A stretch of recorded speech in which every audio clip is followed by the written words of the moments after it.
Hello ladies and gents, and welcome to the Matter and Energy Review. This is the content review video, so here I'm just going to go over a lot of the topics and content related to this unit. So don't expect to see some practice exam or sample problems. That you'll see on the practice exam video coming up right after this. And here's the list of topics in this unit that we're going to cover in this video. And we start with matter. And here, matter is anything that has mass, takes up space, and sometimes we also, in simple terms, consider it stuff.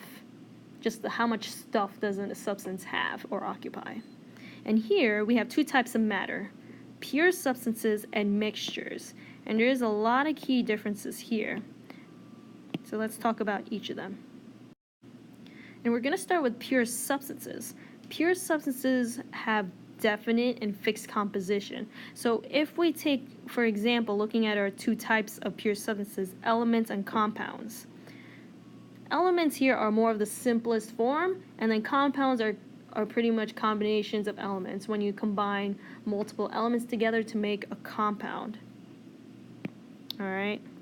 And if we look at some of these examples, elements, they could be just a singular atom, like let's say helium.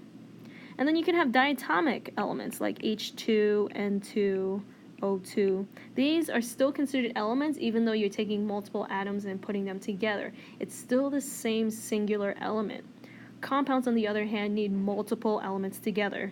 For example, H2O, that's water, carbon dioxide, ammonia, examples, etc. Okay? And so when I say definite and fixed composition, you look at all of these together. They're always made the same way. For example, H2O is always made as 2 hydrogens and 1 oxygen. Carbon dioxide is always made as 1 carbon, 2 oxygens, and same thing here with ammonia, 1 nitrogen and 3 hydrogens. The composition never varies. You can't change it up, otherwise it's a completely different compound.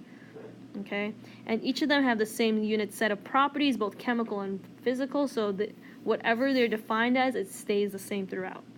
Okay. And another thing about pure substances is that they are combined and separated through chemical methods. So chemical changes, chemical reactions are ways you can combine or decompose or break apart these pure substances. Okay, so chemical means. That's the key word there. Let me write the word.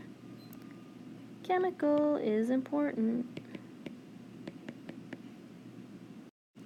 Now we move on to mixtures. And the key thing about mixtures, on the other hand, as opposed to pure substances, is the physical part. Physical combination, and they could also be physically separated. Okay? That's what it means. And our two types of mixtures are homogeneous and heterogeneous. Okay, a little bit more on those differences a little later. But here with mixtures, that you can vary its composition from one sample to another. So if you think about a bag of Skittles, that's my favorite analogy to use. Bag of Skittles, that's a mixture. It's composed of different colored Skittles.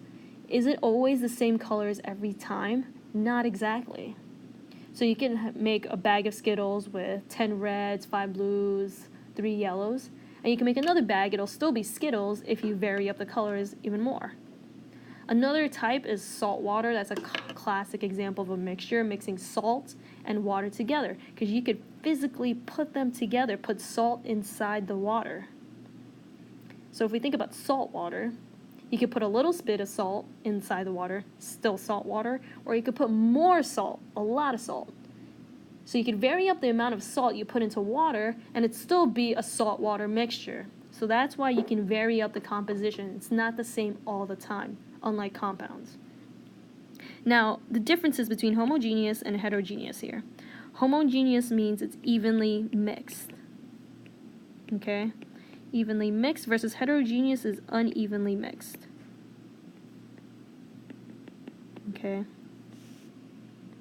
So evenly mixed means you could take out a sample. So if you dig your hand into a bag of Skittles all the time, will it always be the same colors you pick out every time you put your hand in there? No. That's why it's heterogeneous. Because you never get the same colors every time you put your hand in there. Something that's evenly mixed are solutions, saltwater solutions, anything that's aqueous solutions of stuff. So solutions are a classic example. A classic example of heterogeneous, on the other hand, is sand mixed with anything. So concrete also, air, the air we breathe in is also heterogeneous.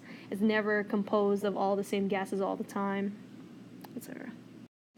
And now when it comes to separating these mixtures, there are different methods we go through: distillation, chromatography, decantation, and filtration.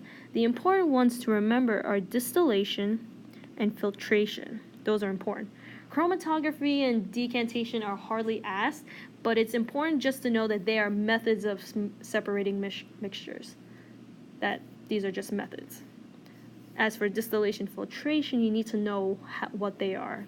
And so distillation is the same as boiling. So you're boiling out one substance to separate from the other by use of their different boiling points. So different boiling points, okay? Whereas filtration, on the other hand, is separating by different particle sizes.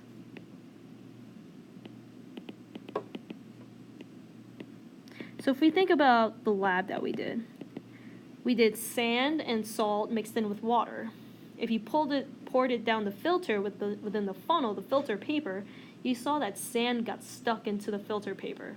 That means sand had bigger particle sizes that it was unable to fit through, whereas the salt water easily went through the filter paper because they are smaller in size. They're able to fit through that filter paper, whereas sand is too big to fit through. That's how you separate it, by different particle sizes. So I just want to highlight these things: different boiling points, different particle sizes. That's important to know about these two things. And so now we go into the different states of matter: solid, liquid, gas. You've all probably heard this and learned it over the course of elementary and middle school. Now we're just going to go a little bit more in depth about them. So if we draw diagrams to represent each of them, let's imagine solids. They're very orderly arranged. They're very structured and rigid in terms of their particle arrangement and such, like that. Liquids, on the other hand, are a lot more looser. A little more spread out, but they're still kind of clumped together. Their bonds are weaker, but they're still close together. Whereas gases, on the other hand, are all spread out throughout. It's so random. They have freedom to move about because the bonds are weaker. Okay? There's practically no bonds. Now, do they have a definite shape? Let's go through each of them. Solids, yes, have definite shape.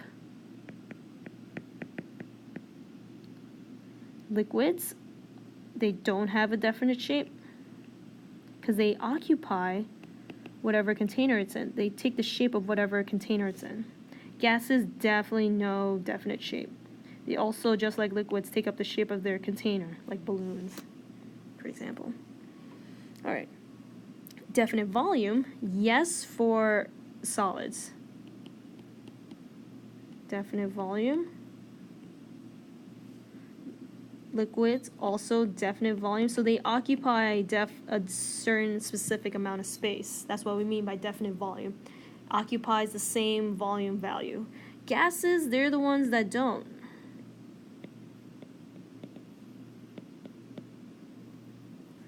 They occupy whatever space they're in. And you could compress it to occupy smaller spaces, or you could let it go and occupy bigger spaces. Whereas solids and liquids, compressing them, you can't really compress them to occupy smaller volumes.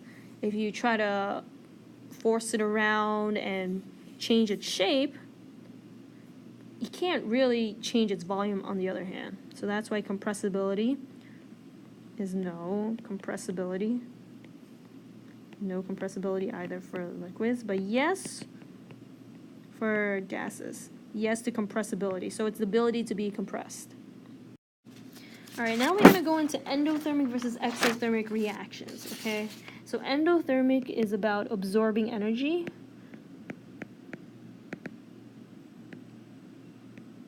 Versus exothermic is releasing energy.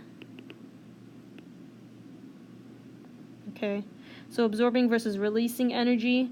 Absorbing energy to raise temperatures sometimes. Exothermic to release energy to get cooler and stuff.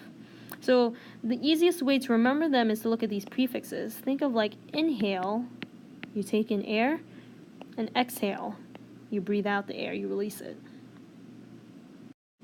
And so here we then go into phase changes, when you change states, change phases from solid to liquid to gas and vice versa, okay? And each of these are also classified as exothermic and endothermic.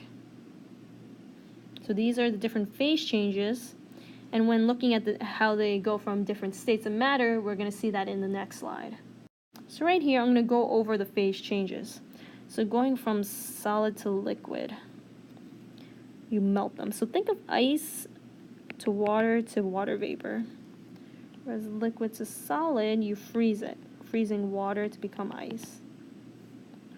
Liquid to gas is called boiling or evaporation.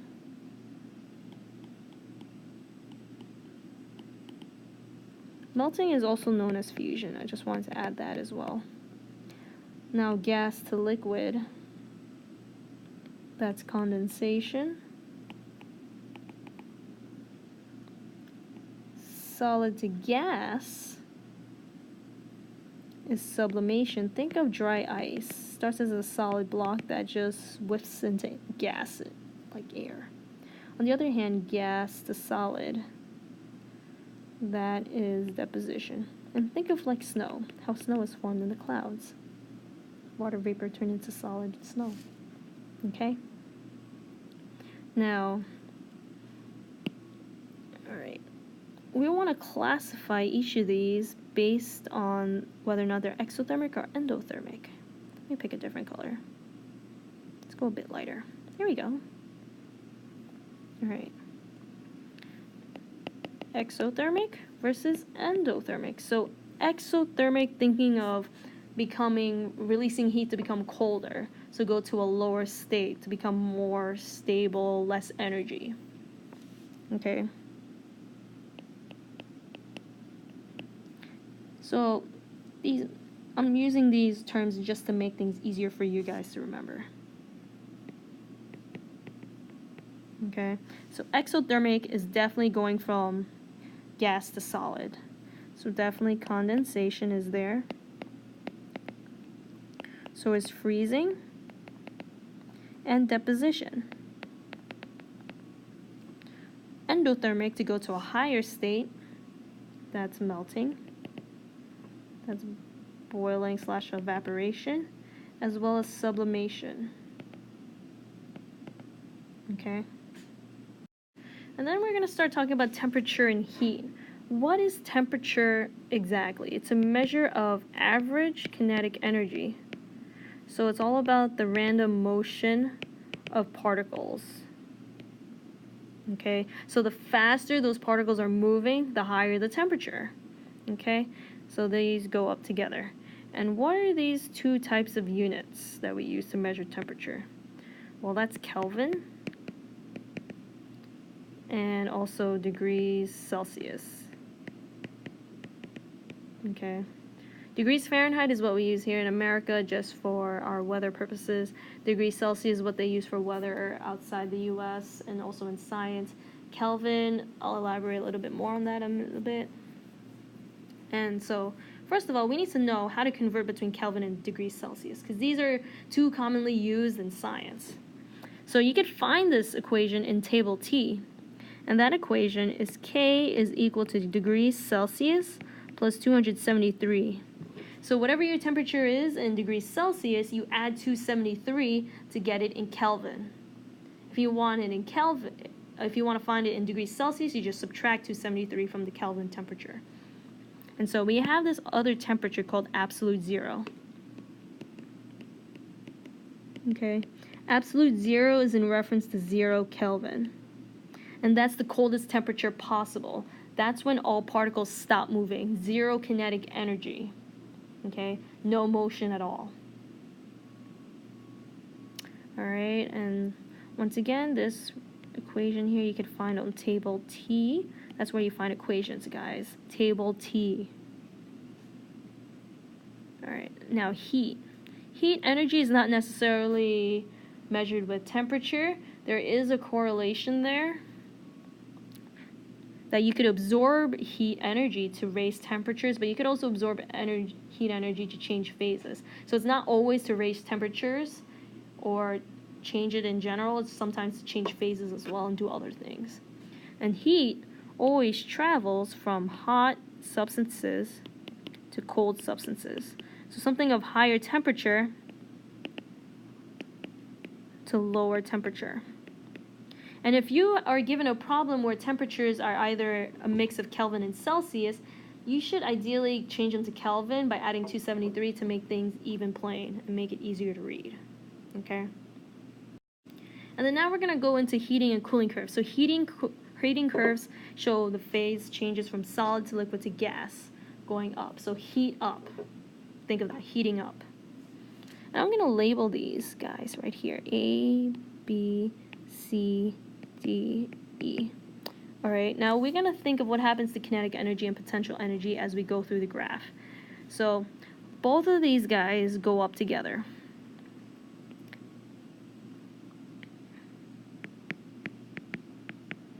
They both increase as you go up the graph. All right.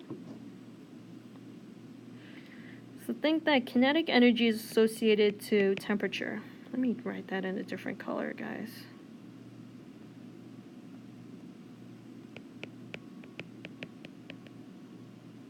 So if you raise the temperature, you also raise the kinetic energy. So on segments A, C, and E, kinetic energy changes, but potential energy, on the other hand, stays the same.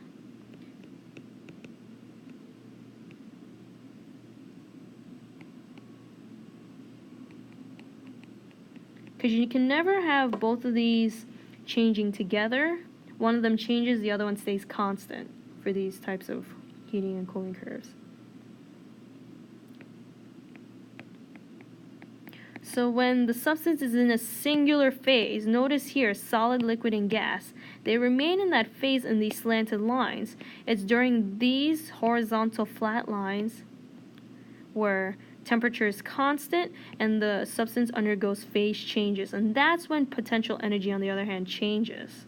So here, wherein the kinetic energy is constant, when temperature is constant, potential energy, on the other hand, is the one that changes. Okay, and that's during segments B and D, and that's when you have an equilibrium point between them. Okay.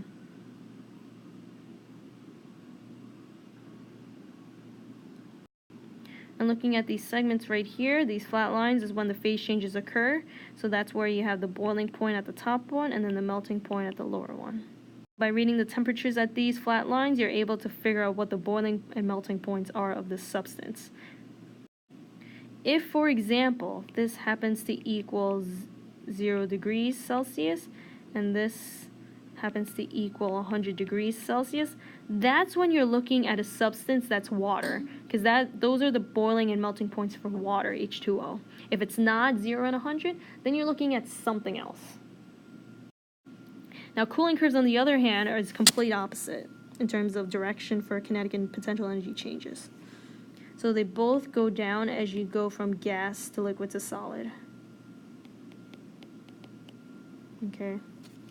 But much like the heating curve, the cooling curve still follows much of the same trends when it comes to the other things, like kinetic energy and potential energy changing and staying constant. So it's still a lot of the same things. The only difference here is that as you decrease the temperature going across time, your kinetic energy goes down and your potential energy also goes down, because potential energy, remember, is tied to stability. Gases are really random and unstable. They have high potential energy. They have high potential energy because they're random and unstable. Versus solids, they have low potential energy because they're more stable and less potential to wreak havoc. That's what I imagine in my head happens. And now we go into the heat calculation section. So there are a lot of problems like this. And definitely it's good to practice these things, especially when you move on to physics next year. If you happen to move on to physics next year, you're going to encounter a lot of mathematical problems and just being able to solve for missing variables, essentially. All right, and so there are three equations we use, and these are on table T, in the reference table, table T. So sometimes you can write Q as capital or lowercase. I prefer capital, but in the reference table it's lowercase. The MCAT equation, MC delta T, MHF, and MHV. Okay, now here for the first one, delta T, you use this when you're having temperature changes. So sometimes final minus initial stuff.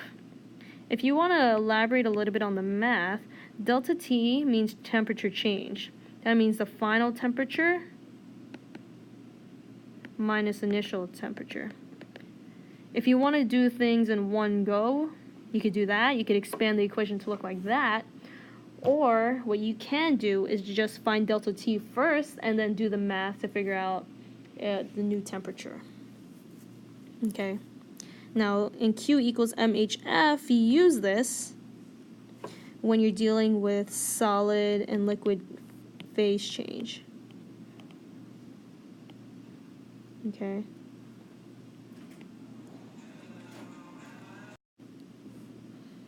All right, and then the last one, Q equals MHV, is between liquid and gas phase change. Okay. So it's up to you to read those problems and find those key words so you know which equation you're using. You also got to identify what you're given there, and then from there you could solve the missing variable. So all of these deal with multiplication and division and stuff, so barely any subtraction and addition here, guys. All right, now there's another important table there, table B. And these are the constants for water. So if you notice, C, HF, and HV are values that are constants. That means they never change. And these are only for water, if your substance is water. If it's not water, you either solve for it or they give it to you in the problem. If they don't give you them, you assume that it's probably water if they mention it in the problem.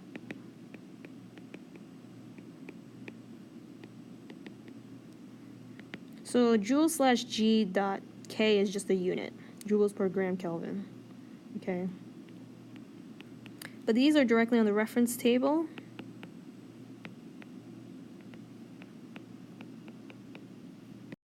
There's no need to memorize them, they're all there for you. And then here we get to the very last topic of physical versus chemical properties and changes. So first we talk about properties. So physical properties can be observed or measured without changing the chemical composition. So these are things you could observe up front, okay, without changing anything about it, without going through any reactions. So you don't really need to know extensive versus intensive properties. You just need to know what kind of properties involve here. So mass, volume, density. Oops, I'm sorry, that's not density. It's the weight. Intensive properties, that's where density is. Okay, there's also boiling and melting points that are involved here. There's also solubility, luster, color, odor, etc. Okay, so these are some properties, physical properties you need to remember, size included. Now, chemical properties can be observed or measured through interactions with other substances, so that means chemical reactions. Things that you could observe through chemical reactions, like rusting, that's a chemical property. And then last slide here is physical versus chemical changes. So what I definitely need you guys to know is to be able to identify when a physical change is happening and when a chemical change is happening. Physical changes, for example, the big one is phase change. Changing phases. You're still keeping the same substance. It's only changing its form. Phase change, dissolving something in water. There's also changing size changing. That's a physical change. Chemical changes deal with chemical reactions. So reactions are a big sign of chemical changes. Burning, combustion, explosions, it's stuff like that. So look for chemical reactions as your big indicator for chemical changes. Putting two elements together to make a compound and stuff, making a compound break down into elements, those are chemical changes, chemical reactions. And yeah, we've reached the end of this content review video. Look out for the practice exam coming up next. All right, bye.